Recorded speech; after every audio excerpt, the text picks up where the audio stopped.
This is Bobby Coggins with Macon Media. I'm here with Stephen Westcott from the U.S. Forest Service. We're at Tartan Hall in Franklin, North Carolina, and I will let him tell you what's going on tonight.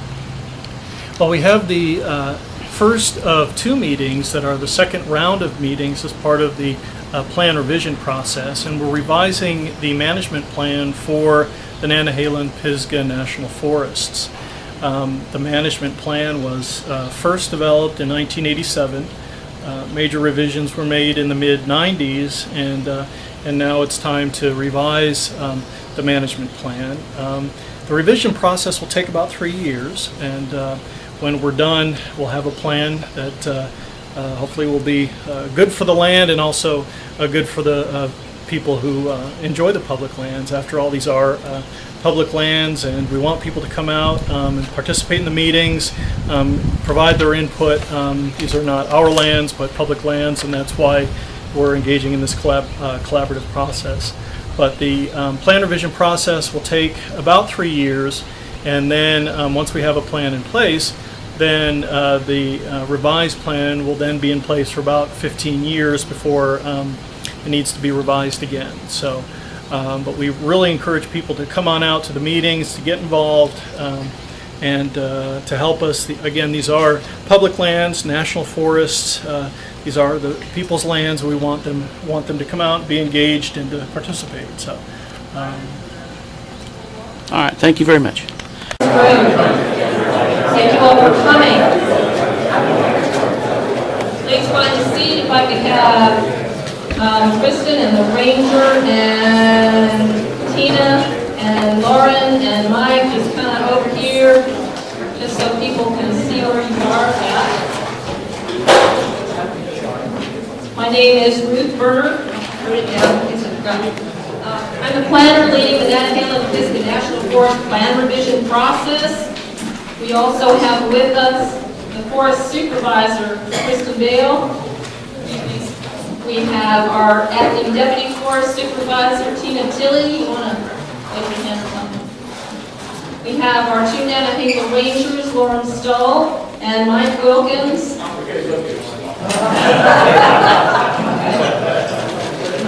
And we've got other various and sundry various characters from the ID team standing around the room. So thank you all for coming. Let me remind you now where the exits are. The exit behind Gary. There's an exit back there. There are restrooms here in the front and also down the hall. Let's see what else. Oh, I want to tell you about these stairs here. Later on in the evening, we are going to try to divide up into 3 different discussion sessions. One of those discussion groups is going to be upstairs. Those stairs are very narrow. So when we go from one discussion group to the other, I'm going to try to make the people upstairs come down the stairs before the other people go up the stairs. There's only one banister and they're kind of narrow. Refreshments are available in the back of the room. If you have any special needs, if you can't hear, for example, there's lots of chairs up in the front. Please, if you would raise your hand if you weren't here at any of our February or March meetings. Okay, thank you very much. Am I forgetting anything? No.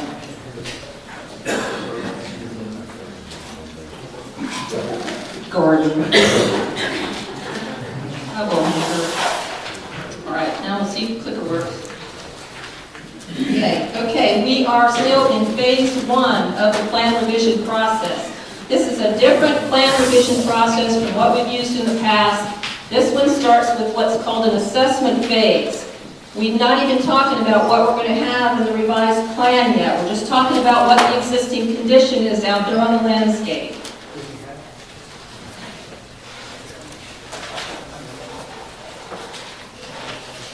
We had our first round of meetings in February and March where we presented the new planning process.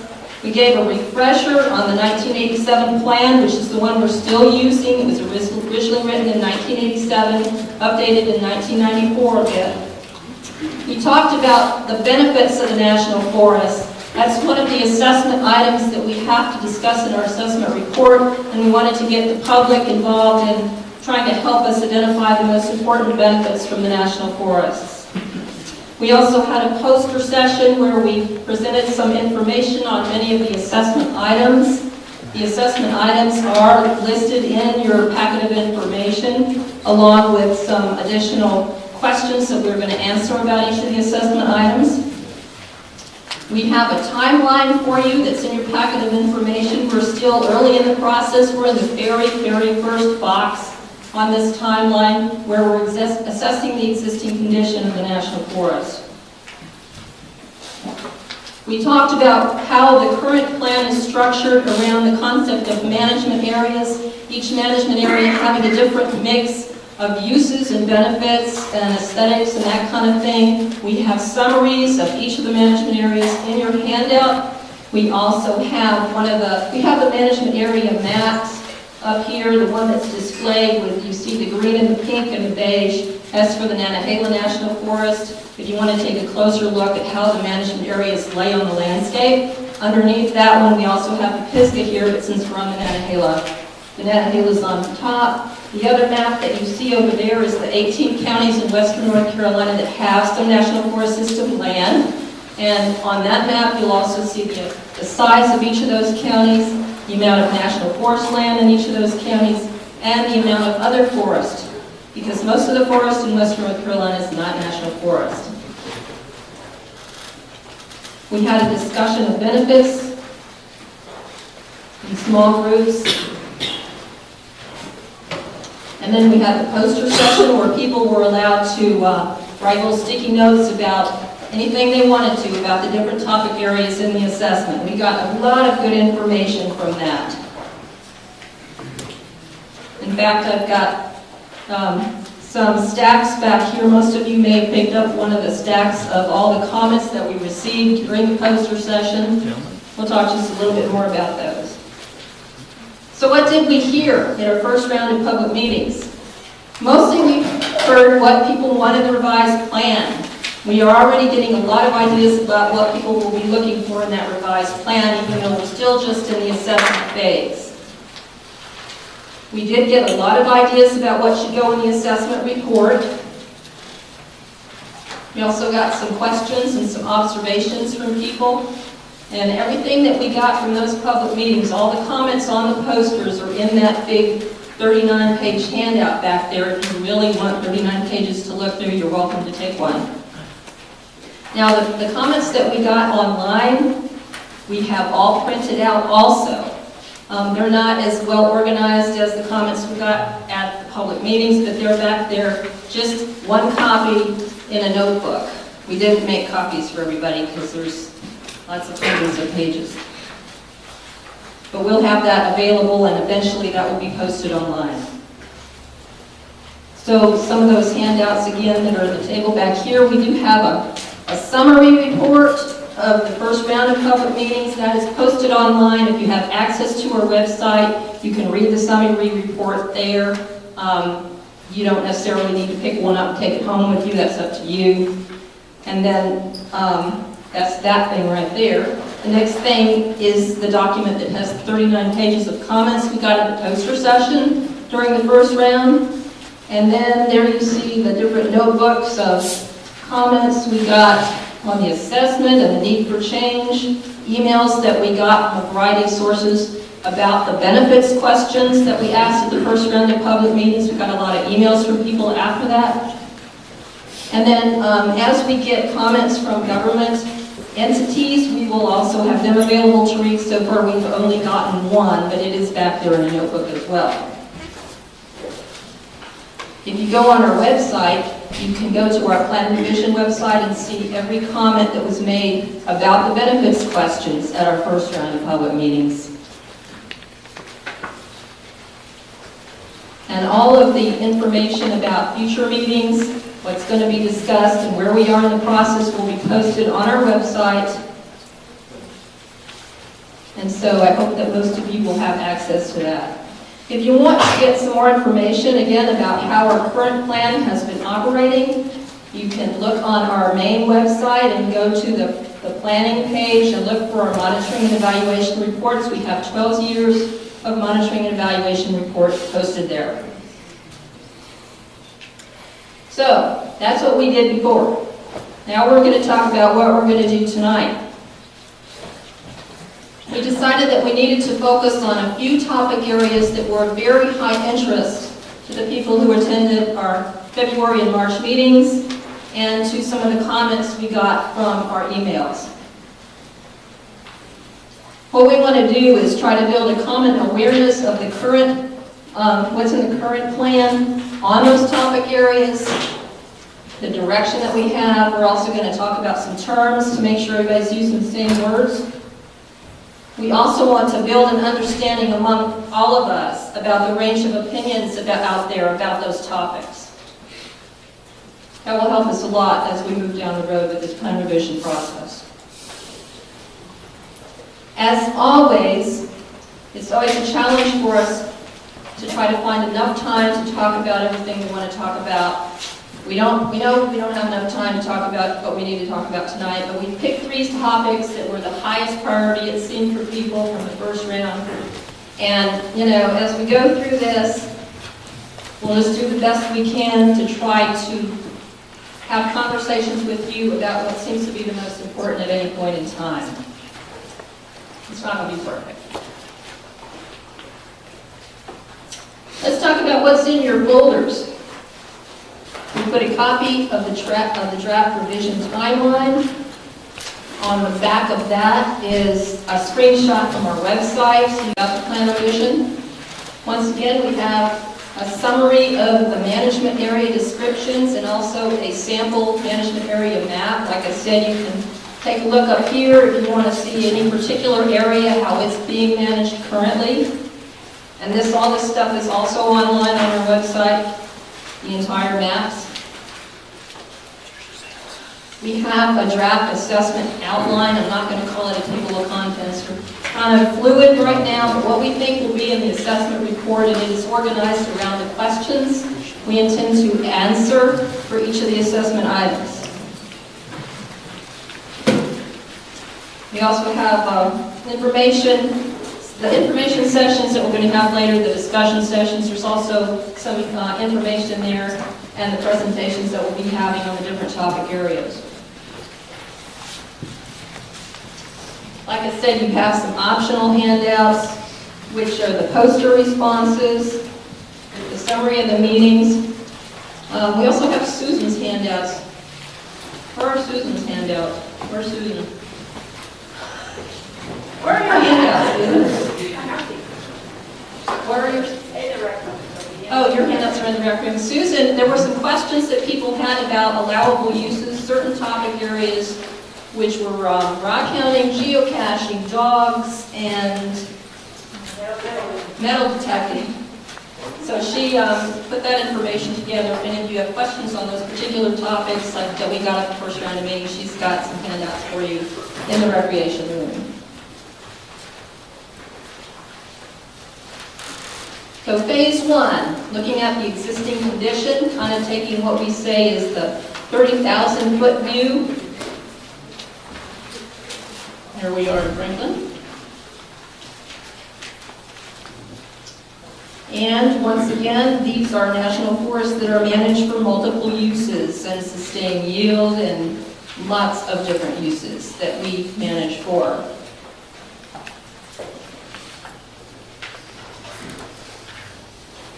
The assessment of the existing condition, it looks at biological factors, physical factors, social and economic factors. And our goal is to have an assessment report finished by September 30th.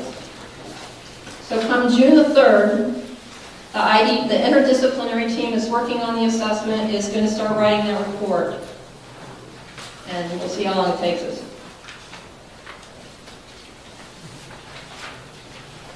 Now, when we were here before, we said we were going to have a July 20th meeting. That's a Saturday at the Arboretum in Asheville. We got some pushback on that. There's some conflicting large things going on Saturday. So we are changed that to August 3rd. That's also a Saturday. Basically 9 to 3 is what we're thinking at the Arboretum in Asheville, where we will have a very structured meeting to deal with starting the discussion of the need to change the current plan. So that's the date change that I want to announce, make sure everybody is aware of that. We're not going to do July 20th, we're doing August 3rd.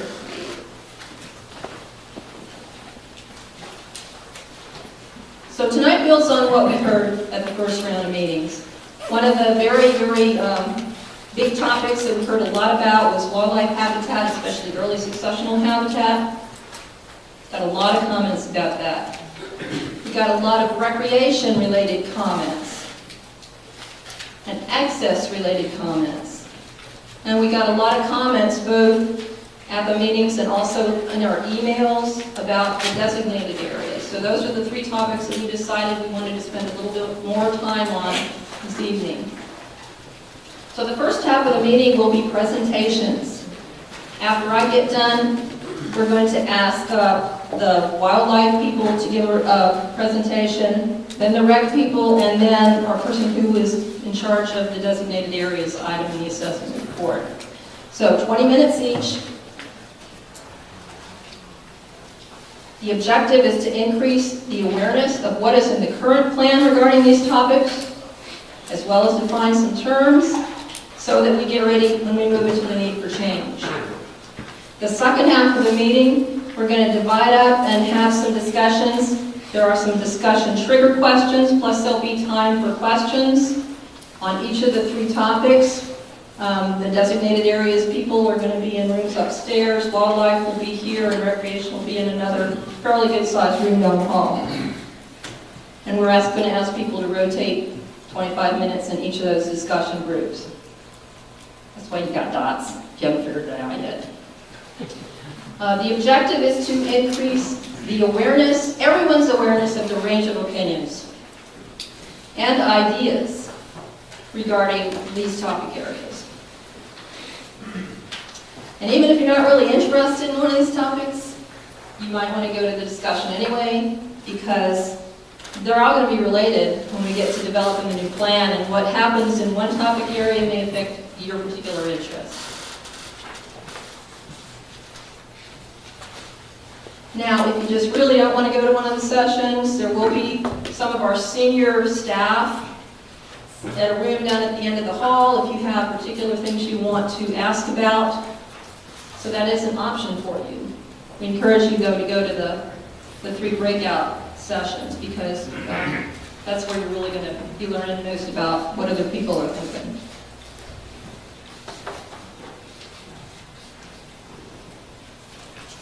Okay, we're going to start into the other presentations. If you have questions, we are going to ask you to write them down and hold them for the small group discussions so that we can have a little bit more time to spend in those discussions rather than us standing up here. So, you know, you've got paper in your folders you can use to write down your questions. And with that, I'm 3 minutes ahead of schedule. Good for me. We are going to move on to the wildlife habitat, emphasis on early succession presentation. And let me get set up for that. Thank you very much.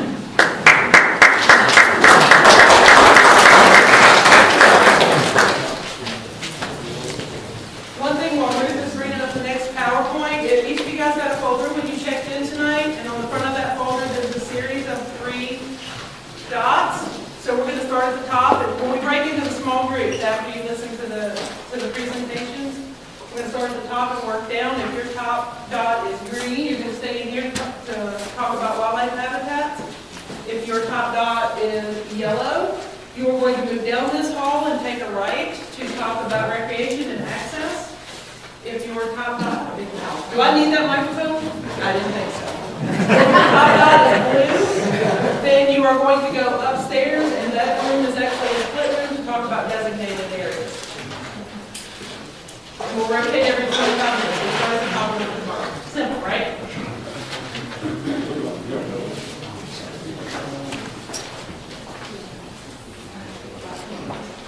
So Jason Rodriguez, my name is Cheryl Bryan. I'm the forest biologist for the National Forest in North Carolina, and this is Jason Rodriguez. He's a forest silviculturist.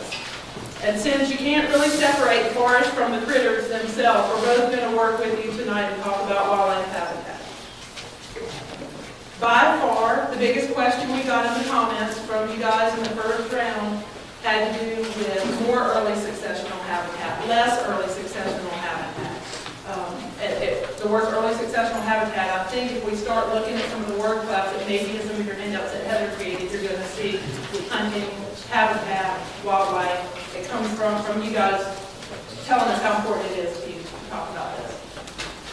One other thing that we noticed very quickly was that people have very different viewpoints and very different definitions of what early successional habitat is. And so that's what Jason and I want to work on, setting a common framework and some common terms so that as we move into discussion, we'll all be starting on the same page and hopefully we can get a good flow of information. So what exactly is early successional habitat?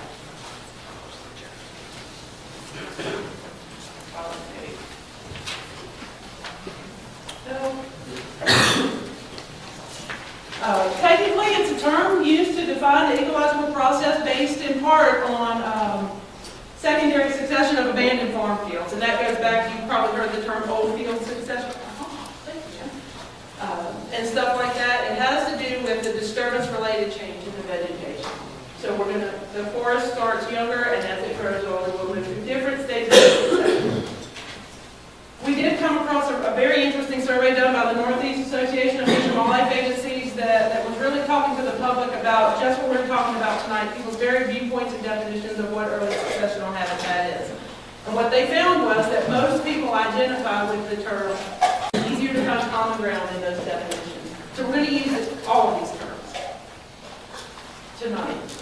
Again, early successional habitat versus young forest. As biologists and ecologists, and even users of the forest, we can recognize there's some differences in those, but there's enough similarity here. I think we can mesh these. Early successional habitat relates to species composition, and we're talking about from the vegetative viewpoint, and Jason will elaborate on this a little bit more as he talks about age class distribution and things like that. Dominance by pioneer species such as grasses and herbaceous vegetation. Whereas young forest describes structure, really, a focus on the structure of the forest itself and where it stands in relation to the successional stages before and afterwards. Not so much on particular species being there.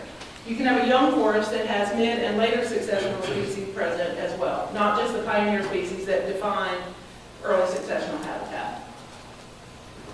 So here are some terms we would like to present to be used as we go through these conversations from this point forward in the planning process to define the young forest and early successional habitats on the forest. The first one, again, we're going to start from youngest to oldest, would be grassy and herbaceous areas, which are things like wildlife openings, grassy roads, bogs, other areas there where vegetation is dominated by grass and other herbaceous vegetation. That doesn't mean you're not going to see trees. Young saplings may be present. Most of these areas we do maintain.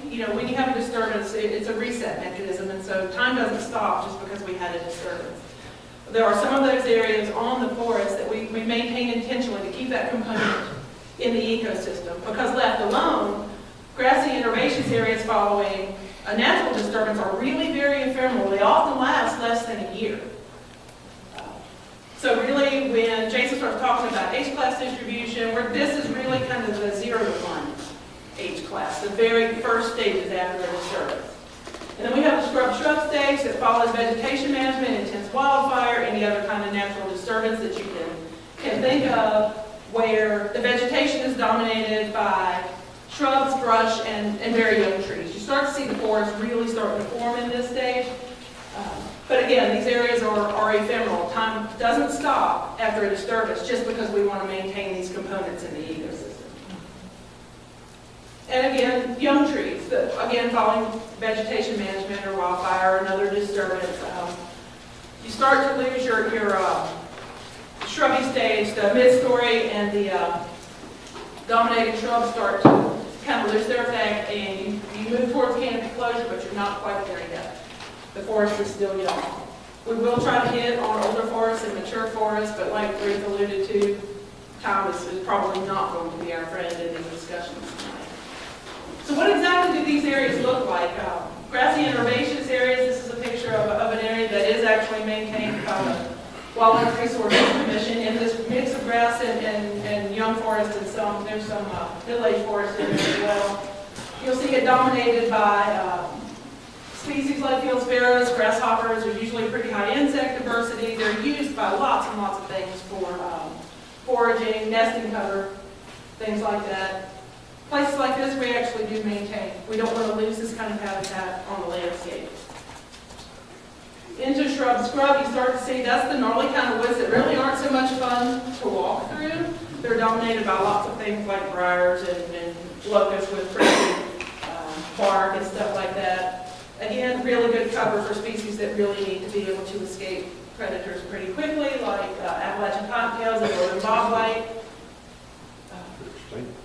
Our point here is if we don't maintain it in that state, those are ephemeral. Those actually have a little longer lifespan on the landscape, usually from 1 to 10 years. It can vary depending on what forest type or what position on the landscape you have. But generally speaking, 1 to 10 years. And then young trees. Again, this is actually, I wanted you guys to focus on the trees here and not the rest of the forest. This is actually young trees with a grassy herbaceous understory, but that understory could be anything from rhododendron to, well, just about anything. Again, areas frequented by species like ruffed grouse and the American redstart. There's a whole host of species that depend on these types of areas. And again, they're ephemeral. If we don't make efforts to maintain them on the landscape, they go away. In a nutshell, there's really no easy answer to define this. I hope that by seeing some pictures, you guys are drawing some pictures in your mind, so as we talk in the next few minutes, we'll be able to capture what this means to you. For us, defining higher low-quality early successional habitat needs to take into consideration the species and the composition of the structural conditions around it. It's not just turkey. It's not just American goldfinch. It's all of those things above, and you need to take into context what's around it as we define it.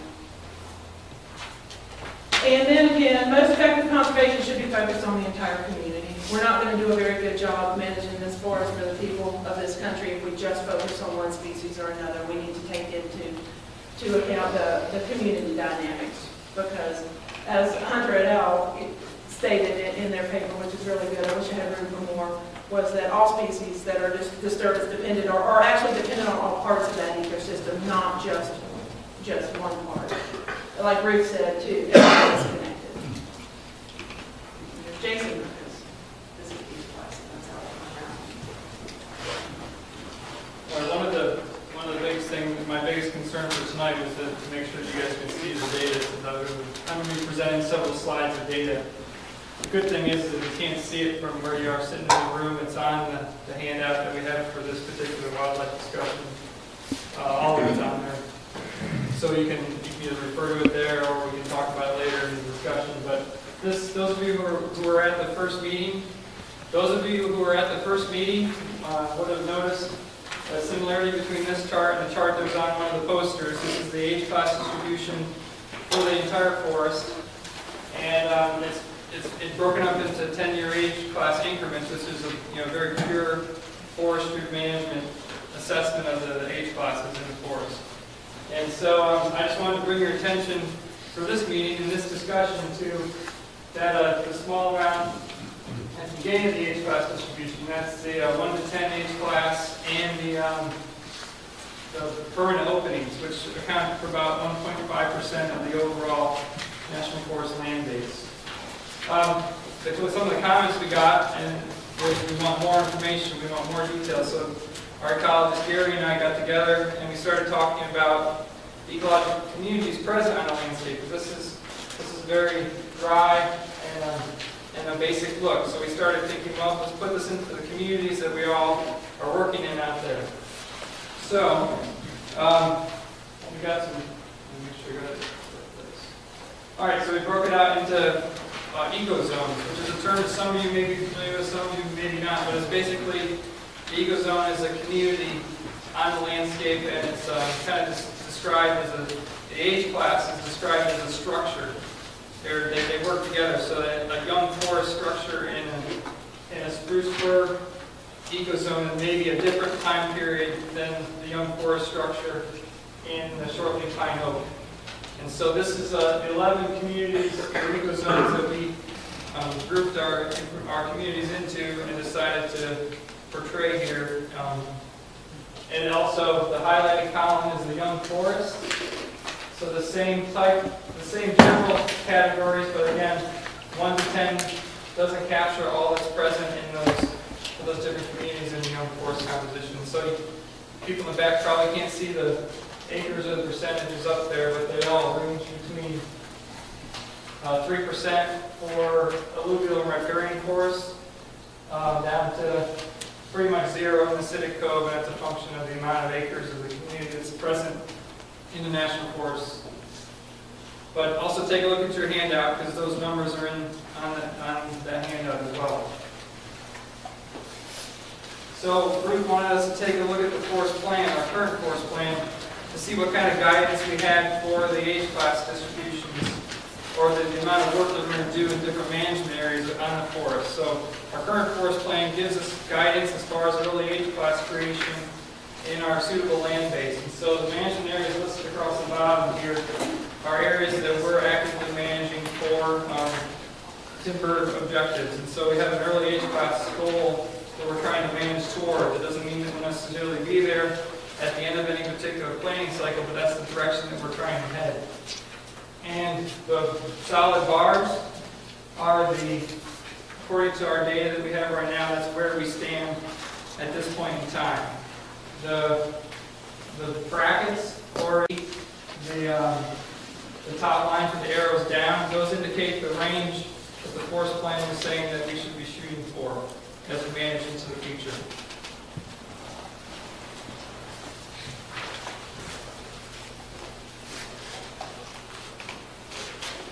Okay, one more slide here on age class. This is also one that was present at the previous meetings. We wanted to show you the general trend. In 1997, we were just coming off of a time of some pretty intensive management on the landscape of the National Forest of North Carolina, and we've been slowly working our way down to more of a baseline level here from 2008 to 2012. And that's just the general trend in management. And then we also wanted to portray the trend in management of the permanent grass borer openings as well. So here's that. It's a bit more stable. Those lines really kind of level out as far as how much we're actually working with year to year across the national forest. So headed towards our discussion points, these are our kind of articulate questions for the discussion that we're going to have in the follow-up sessions, the next 3 sessions. These are the questions that we want you guys to be thinking about, to kind of have a discussion with us about. What are we doing on time? Do we have time for? Okay. I'm going to give Cheryl a chance to talk about some old growth and interior forest. The other 2 pieces of the wildlife habitat feedback we got from you guys focused around mature forest. Some of you defined it as mature forest, some people call it old growth. Again, we're talking about kind of the opposite end of succession here. Areas that are used, species like wood thrush and pileated woodpecker certainly are not the only ones. I tried to pick some new and different ones. I know our posters in the first meeting had kind of what we expected to see here.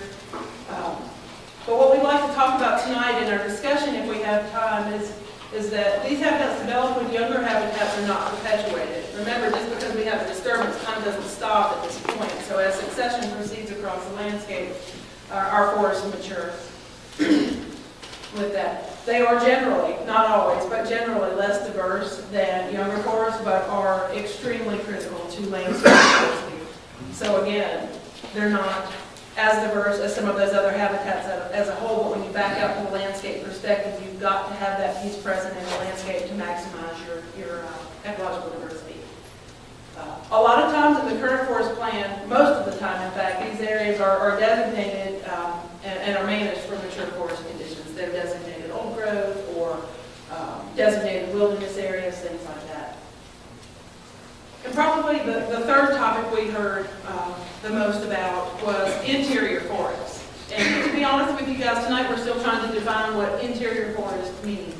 Generally, forests that are away from edges of things, be it a road or a town or something like that. We've gotten a lot of good input from our partners on what interior forests are and how big they should be to be functioning in the landscape, but that's the piece we're working on most actively now.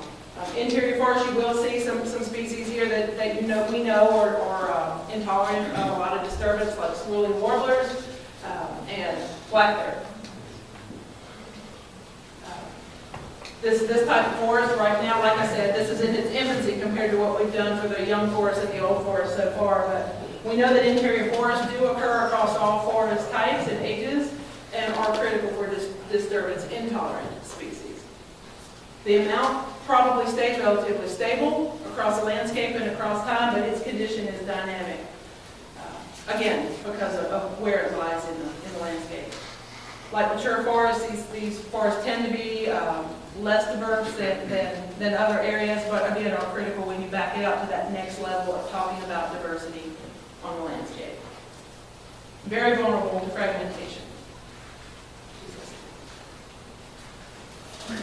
All right, same data, same chart as before, but I want to focus your attention on this right-hand side over here, the 131 plus. So this is what's there as far as the more forest management point of view. 131 plus, it's about less than 10% of the overall land base. Here's the ecozones again, and there's two classes that show up. These ecozones are based on land fire models, which have been broken out in lake structural or old growth, and they're both either old growth a closed condition or old growth an open condition. So that's what the C and the O mean on either on this chart or on your handouts.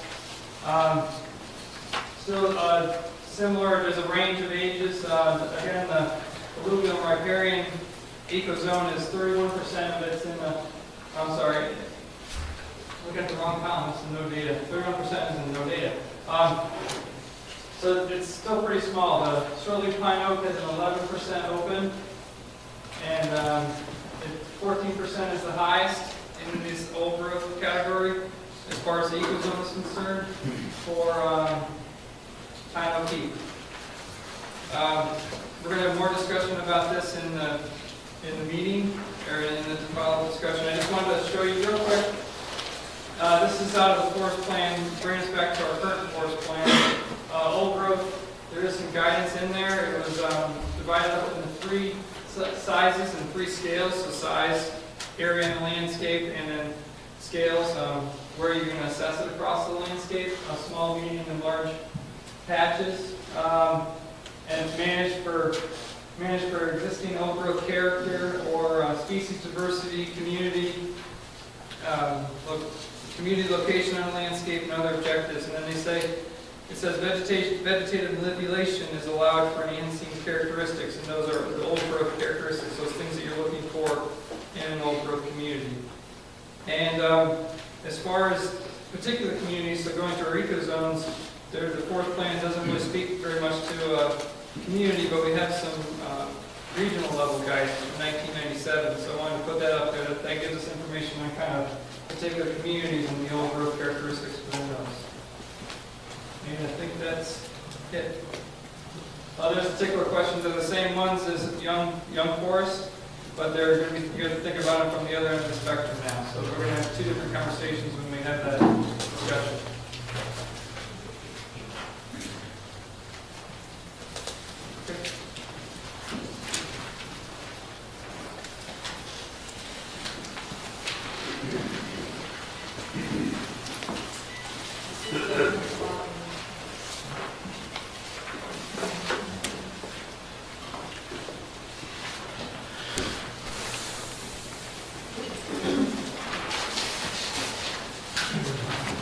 My name is Eric Cruz. I'm the Sparks Recreation Program Manager for the forest, and also a landscape architect. I've been on the forest for 22 years now.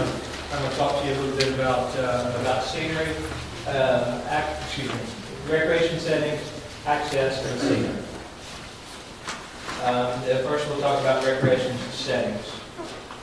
So, settings are when you go out into the forest and recreate, you first think about, okay, I'm going to go out and take a hike. So you think about your activity, you plan your activity, and then you think about the way you do it consciously or not, you think about how you want your experience to be out there. Do you want to go on your hike and be in an area where you encounter a bunch of people, or do you want to go on a hike where you want to encounter very many people at all? Do you want to be in an area that's highly developed or an area that is minimally developed? So when you choose your activity and your setting, it dictates the type of experience that you have. And the Forest Service, for many, many years, has sought to manage the recreation setting or opportunities available. And we have a handbook called the Recreation Opportunities Spectrum that outlines the process of inventorying recreation opportunity settings across the forest, and then how to incorporate those objectives into your forest plan to make sure that you manage for a range of recreation settings. The settings that are identified in the current forest plan are primitive, which would be a wilderness area, minimally developed trails and few encounters with others. The next level up is the semi-primitive non-motorized, which would typically be like a higher level of development.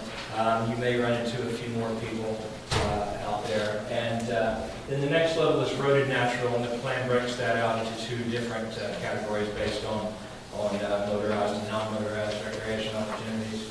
But those are areas where you may choose to go for a drive through the forest on the forest roads and be able to drive close to a certain feature, a waterfall, a river, a certain trailhead that you want to get to with motorized access. And then the last that's used in the forest plan is rural, which is the developed sites that we have, campgrounds, picnic areas, and those sorts of things. And I'll show you some examples of that here in a minute. There are also a couple of in the ROS, the Recreation Opportunity Spectrum handbook. There are some other settings that are defined that were not incorporated into the forest plan that wouldn't necessarily preclude us from incorporating them into the revision. But one of them is urban. That's a very highly developed recreation site. And then there's semi-primitive motorized and a couple of others.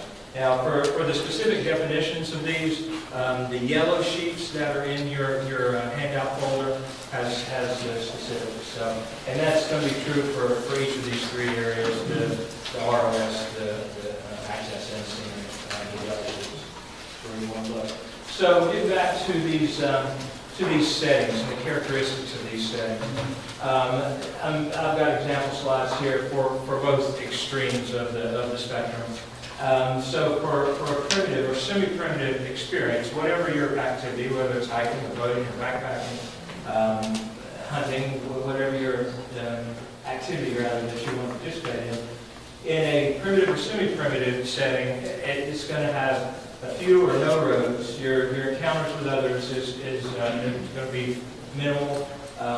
There's more dependence or self-reliance for your skills in the woods, navigation or other woodland skills.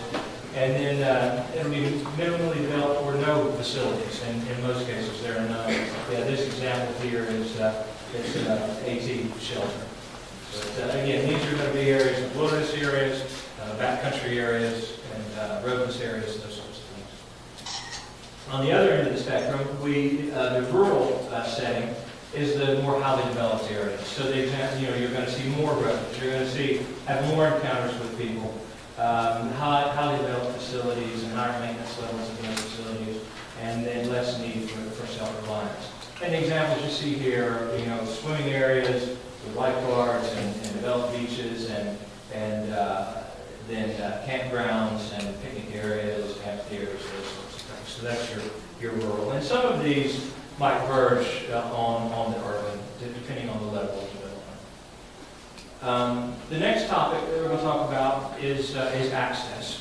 When you are engaging in your recreation activity on the forest, how do you access it? We had a lot of comments on access.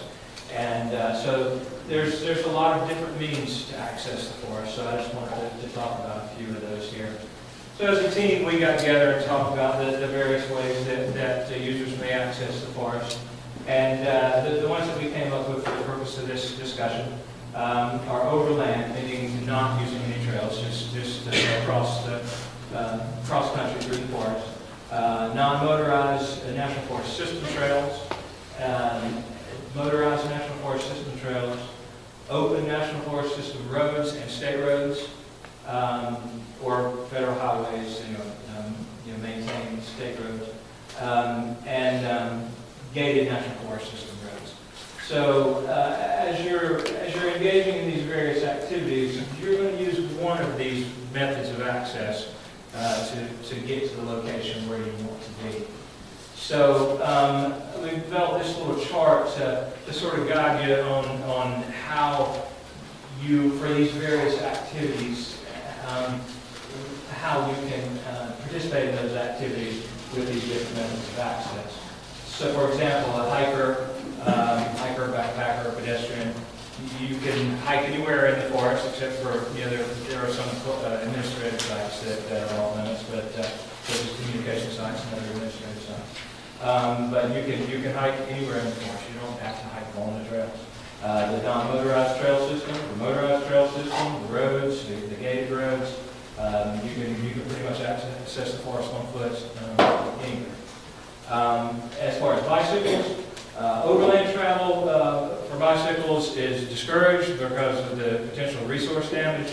We prefer them to stay on trails that are designated for those uses. And you'll see here this asterisk that's shown up on some of these and this note here, but there are certain exceptions, and the definitions and the exceptions are all listed on the handout. And for example, in this, the non-motorized system trails, that there are bike trails that are designated for those uses. And for different items, there are different exceptions, but they're all listed in your handout here. So cyclists can use the motorized trail systems. They can ride their bicycles on the open roads, and they can ride their bicycles on the gated national forest system roads with certain exceptions. There are certain roads used as linear wildlife openings that are closed to bike use. Likewise, pack and saddle or equestrian use, basically the same as bicycles. That use is discouraged overland because of the potential resource damage, and we prefer them to stay on the system trails that are designated for those uses. And again, they can use the motorized trails if they chose to, with certain exceptions. There are certain closure dates to the motorized trail systems, and there are fines associated with that, even for the bike and horse use. They can ride along the open roads or the gated roads that are not closed to that particular use for the wildlife reasons. Unlicensed motorized vehicles. This is your non-street legal ATVs, side-by-sides, motorcycles, rail buggies, things of that nature. Those are only allowed on our designated motorized trail systems on the Waipata and the Brown Mountain area. And each of those areas, and particularly on Brown Mountain, certain trails allow certain vehicle types. And again, the exceptions are specified in the handouts there. Licensed motor vehicles. These are street legal licensed vehicles. Now, on the trails in Brown Mountain, and of course they can ride on the open system roads, state roads, but on the motorized trail system, street legal jeeps that are high clearance or trucks, there are certain trails on the Brown Mountain OHV system that you can take those vehicles on, so that's only included the motorized trail system here. But again, there are specific trails that are designated to vehicles of certain widths and are different than motorized trail systems. Non-motorized water-based recreation. On this, the thought is that for kayaks, canoes, rafts, you can go overland and carry your kayak down to a river and then kayak that river, for example. The same for non-motorized church system trails. You can portage a boat across that. Also fish and access. I mean, you can walk through the woods, you go down the river and fish. So with certain exceptions, any of these methods be used to access your non-motorized water-based recreation. For a motorized water-based recreation, such as a motorboat, obviously you're going to be towing that boat to a boat launch, putting it in the lake, so you would access that through our open system roads, state roads. There may be some, there's no prohibition to carrying your John boat through the woods and down to the lake, so that would be a problem. if you're So again, refer to the handout. Scenery is the last topic here, and I may be going a little faster than I need, so I'll leave extra time for the designated here discussion. First of all, the scenery. In the current forest plan, scenery management is referred to as visual resource management. So if you're looking for those standards in the plan, they would be under visual resource management. We commonly refer to it as scenery management. A lot of people don't even realize that we actively manage forest scenery on the national forest. We have systems in place and standards in place to manage for scenery. So at the plan level, the scenery management is a consistent process for inventorying the scenic landscapes on the national forest lands and identifying a range of appropriate management objectives. And you take that down to the project level, and we conduct scenery impact analysis for proposed actions that to determine the impacts and then modify those to meet the management objectives identified at the forest plan level. A very basic definition. It's a very complex animal. You might ask, what does the Forest Service? Why does the Forest Service manage scenery? And to many people that might be obvious, to others it may not be. But scenery management has been around since the early 70s, and it was developed based on research that showed that high-quality scenery enhanced people's recreation activities and opportunities, and it enhanced people's lives and has benefits to society. And one good example here in this area is the ecotourism. People come from all over the world to look at the beautiful scenery of the Blue Ridge Mountains.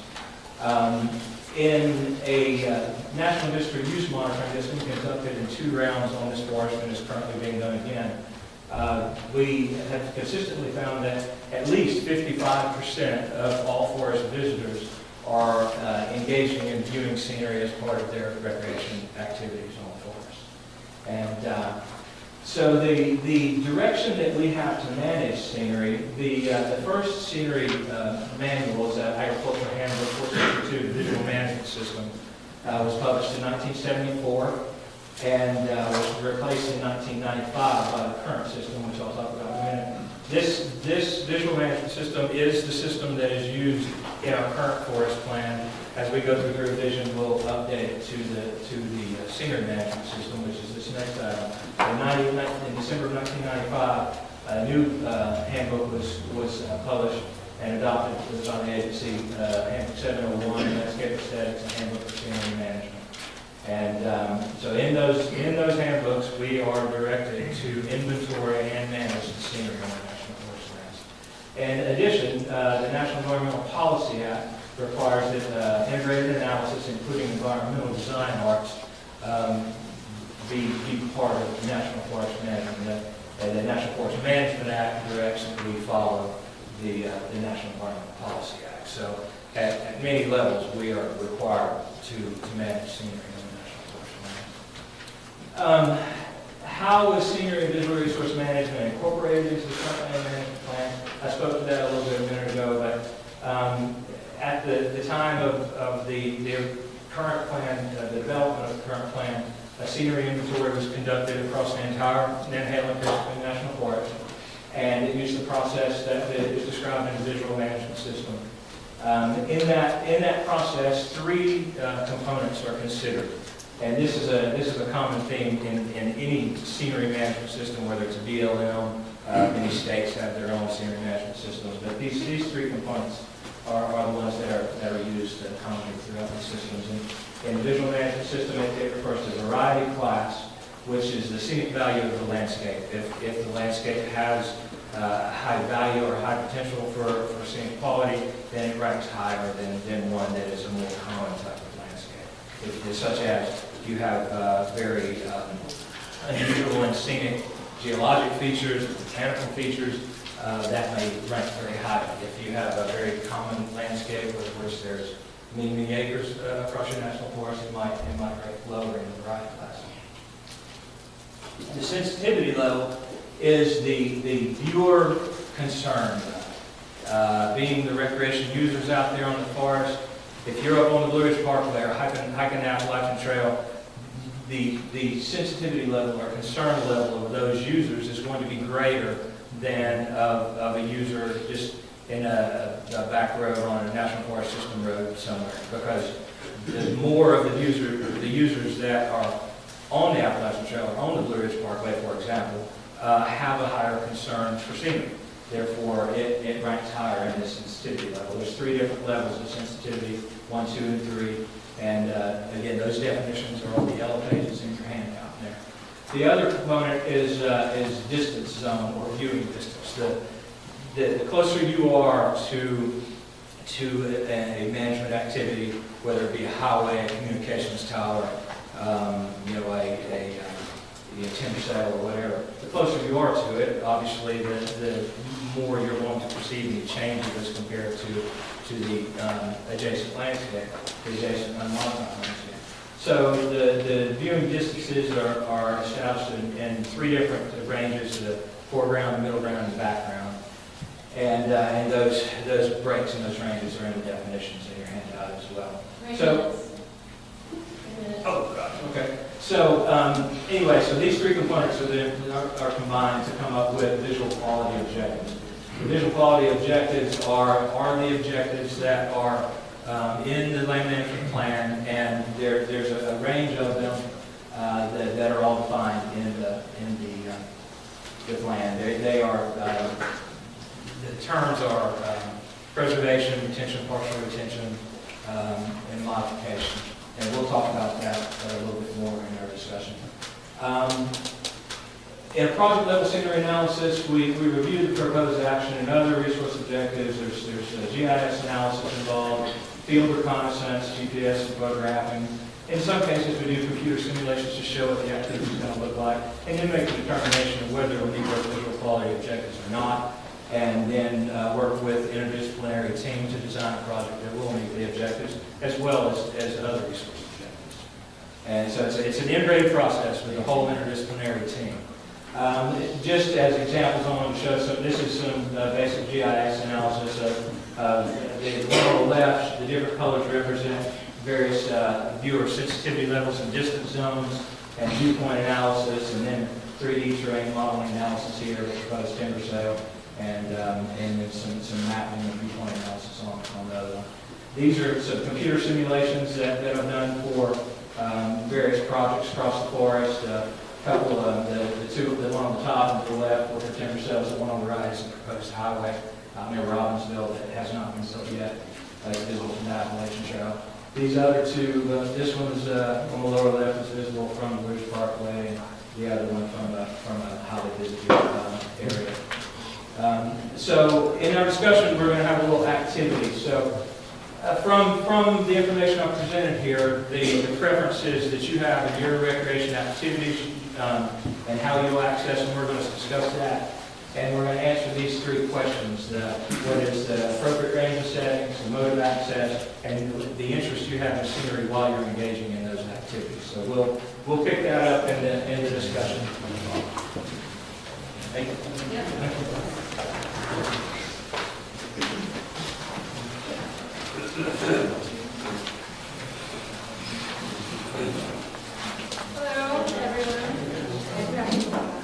Hello, everyone. My name is Nantahala. I'm the Assistant Forest Planner for the National Forest of North Carolina. And among other things, I have been designated to talk about designated areas as part of the plan revision process. Before we get started, though, I'm going to do something a little bit fun. I know y'all are getting a little cross-eyed from all the presentations. Some lucky participant out there has a pink piece of paper in their folder. And you would be the recipient of this National Forest mug. So you can visual exits on your way out, if you so wish to. And it's very bright.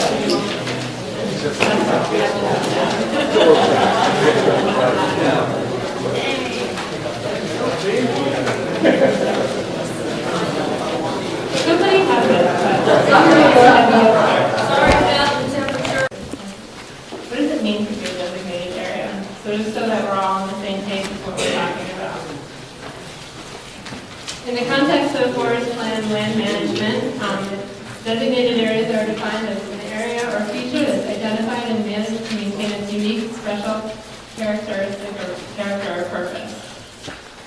And tonight I'm going to just talk a little bit about some of the different designated areas that we have on the forest and then some of the next steps in plan revision. In broad categories, we've got two broad categories of designated areas. Those that are statutorily designated, it takes an act of Congress to designate them. Examples of these include wilderness areas, wild and scenic rivers, national scenic areas, national historic trails, like the Appalachian Trail. And then those that are administratively designated, either by the forest supervisor here in North Carolina or the regional forester, and sometimes by the administration itself. Some of these include experimental forests, scenic byways, and special interest areas. So how do we manage in designated areas? Well, that's a good question, but it's not an easy, simple answer. It depends, of course, on what designated area we're talking about. It differs among the management areas.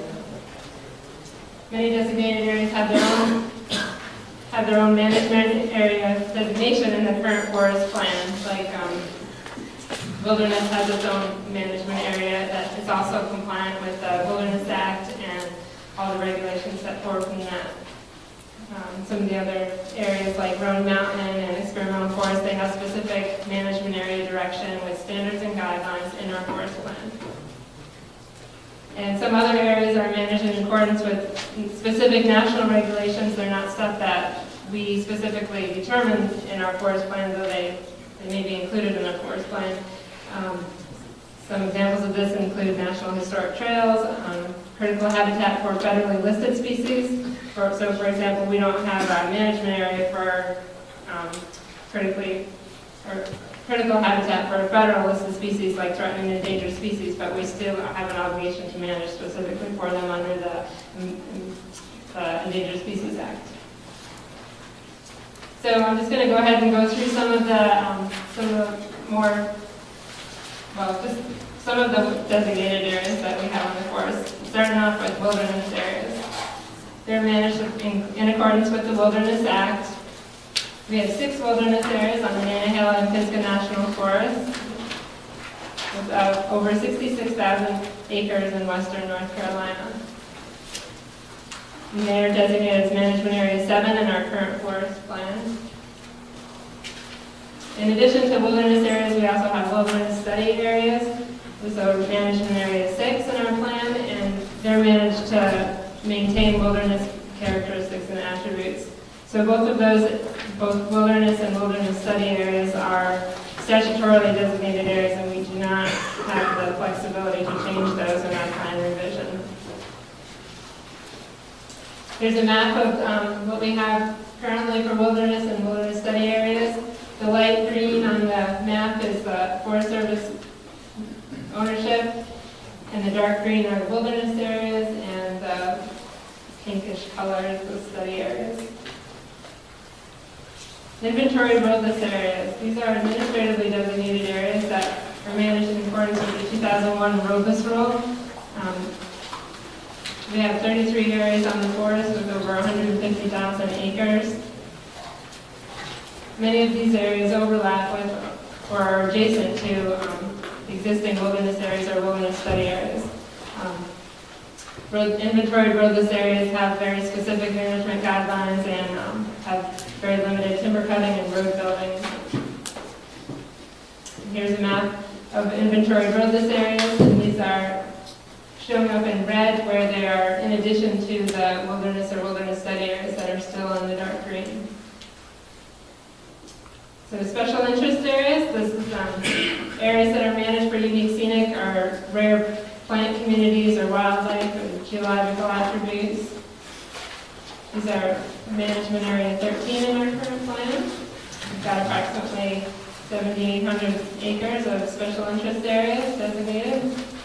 And some examples include Whiteside Mountain, Looking Glass Rock, Paint Rock, among many others. Let me show you a quick map of these. These range in size from 2 acres, if it's a very specific rare community or habitat, all the way up to thousands of acres. And one of the reasons that you're probably wondering why there's not more red when you might expect it is a lot of these are overlaid by other designated areas like wilderness and wilderness study areas. So we're embedded there. We'll talk a little bit about experimental forests and what that means. Some experimental forests are more intensively managed than most all of the other designated areas. They're managed for forest research dedicated to experimentation and education. So what our management activities are doing on the ground. And so we've got active management in management area 8. We've got a couple examples on our forest. Bent Creek is among the oldest federal experimental forests east of the Mississippi, and we've got studies, long-term studies there in back longer than 80 years. And Coweta Hydrological Laboratory here in the Nantahala district represents the longest continuous environmental study on the landscape in North America, so it's very significant in terms of the research that occurs there. In contrast, we also have some research natural areas designated on the forest, and unlike experimental forests, we don't do active management and research natural areas. Those are examples of natural ecosystems for the purposes of studying natural processes on the ground. And so they're managed in an undisturbed state primarily. Management Area 10. And those areas include Walker Cove and Black Mountains, which is also, I guess, a lot of folks know as Middle Creek Research Natural Area. And that's where they are on the forest. You see Coweta and Blue Valley is the other one on the southern end of the forest there, and centrally located is Bent Creek there, and then Walker Cove and Middle Creek up there. Old growth restoration areas. In Amendment 5 of the current forest plan, in the 1994 amendment, there was direction established for delineating old growth patches. These patches were not designated as part of the current plan, but the process for identifying and delineating them was. And so we currently have large, medium, and small patches of old growth across the landscape, and we have an obligation to designate additional areas as we go into an area for management. And so they're identified to serve as permanent reservoirs of biological diversity, and vegetation management that occurs there is only to the extent that the management would contribute to old growth characteristics. And so I don't know how well you can see this, but the old growth patches are distributed across the forest, and they overlay a lot of the other special designated areas like wilderness and wilderness study areas. And we've got a flow up. So this is Shining Rock Wilderness and Middle Crown Wilderness, and that whole area is designated as a large old growth.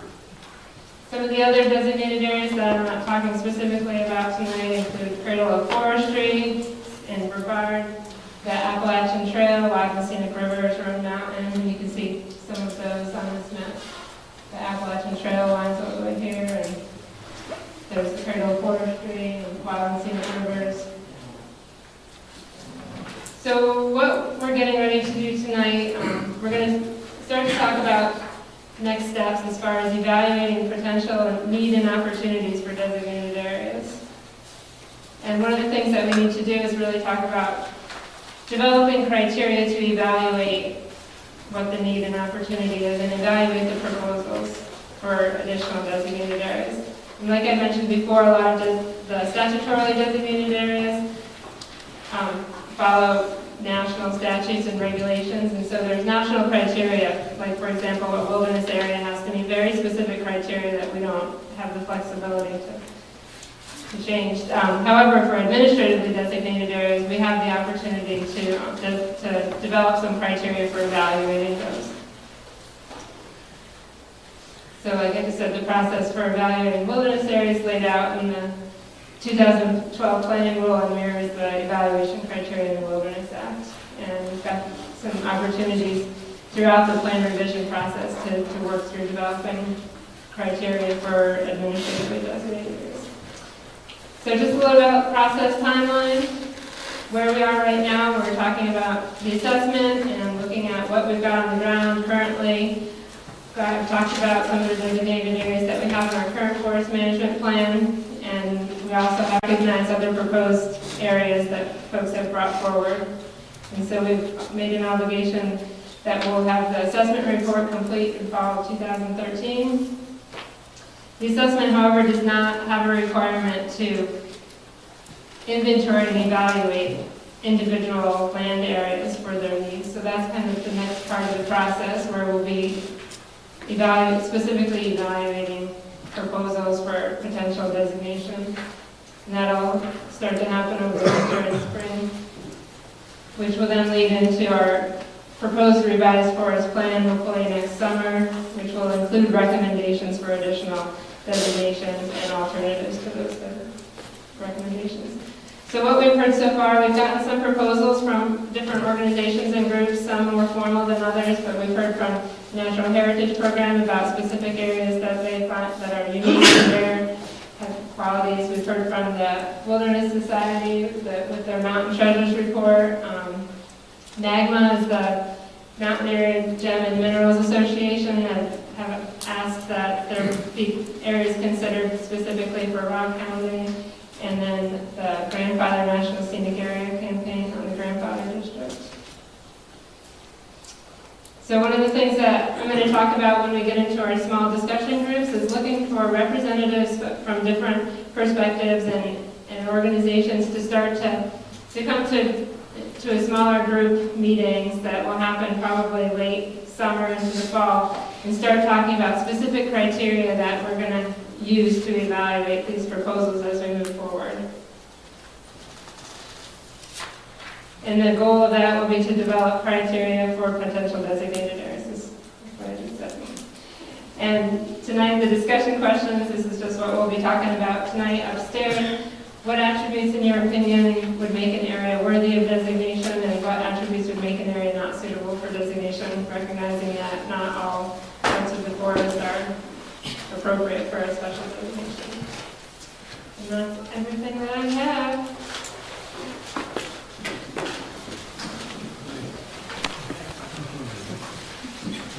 So we're going to go ahead and get divided up now. I'm going to speak and then let them have a break.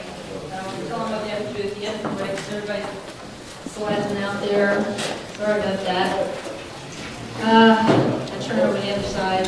Thank you, my presenters, and thank you all very much for being patient with us, letting us go through that information. So we are going to have, looks like we'll be able to have about a 12 to 15 minute break. You can get something to eat, have a bathroom break, walk outside and fan yourself. To give as many people as possible a chance to participate in the discussions, we are going to split you into 3 groups. Each of you will have a chance to attend each discussion session. So, everybody look at the dots on your folder. The order of the dots from top to bottom is the order we're asking you to attend the discussion sessions. If your top dot is blue, please attend the designated areas discussion first. If yellow, start with recreation, scenery access. If green, the early successional habitat discussions. I've listed it over there on the wall. Early successional habitat will be in this room. Recreation will be down the hall and to the right. Designated areas is upstairs. We do have limited space in the areas upstairs especially, which is why we're trying to divide people up. And it's also hot. So please try to live with the order that you have on your notebook. If you can't live with it, trade with somebody. If at all possible, don't rearrange your dots.